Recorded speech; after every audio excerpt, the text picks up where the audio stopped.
Hi అండి, అందరూ ఎలా ఉన్నారు? ఈరోజు నేను ఆగాకరకాయ కూర వండుతున్నానండి. దీన్ని అంగారకాయలు కూడా అంటారు.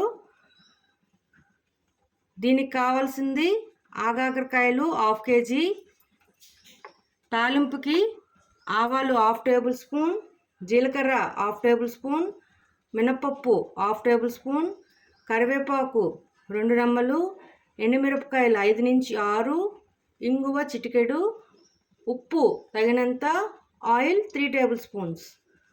ముందుగా పొయ్యి మీద కడాయి పెట్టుకొని 3 టేబుల్ స్పూన్ ఆయిల్ వేసుకొని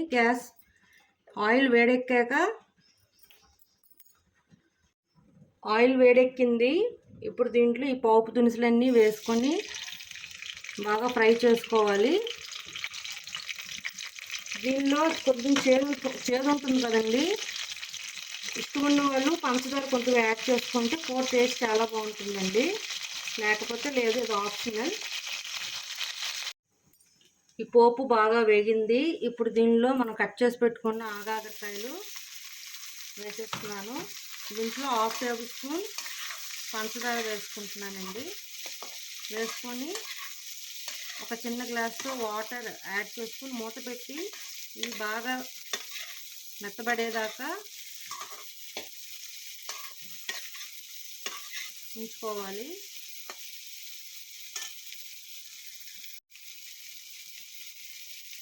చూడండి, 1/2 టేబుల్ స్పూన్ పంచదార వేసుకున్నాను.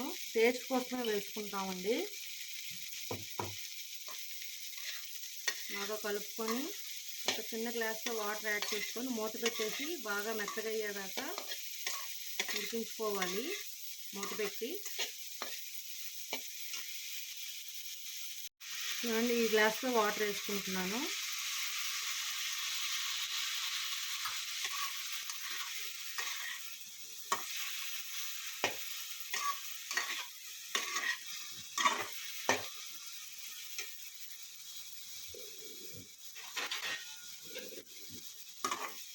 మూత పెట్టేసి బాగా ఉడకనివ్వాలి. మీడియం ఫ్లేమ్లో పెట్టుకొని ఉడికించుకోవాలండి. ఈ మధ్యన కలుపుకోవాలి. చూడండి, నేను వేసిన వాటర్ కన్నా ఇంకా కొంచెం ఉంది, ఇంకా కొంచెం ఉడకాలి కూడా. దీంట్లో నీరంతా పోయిందండి. ఇప్పుడు హై ఫ్లేమ్లో పెట్టుకొని ఒక 5 మినిట్స్ వేపుకున్న తర్వాత దీంట్లో ఉప్పు వేసుకుందాం సరిపడంత. వేసుకొని ఒక 10 మినిట్స్ బాగా ఫ్రై చేసుకుంటే కూర రెడీ అయిపోతుందండి. అంతా పోయిందండి. ఇప్పుడు దీంట్లో సరిపడంత ఉప్పు వేసుకుంటున్నాను. వేసుకొని కలుపుకొని ఒక 5 మినిట్స్ ఉంచి దించేస్తే చాలండి. ఈ కూర రెడీ అయిపోయినట్టే.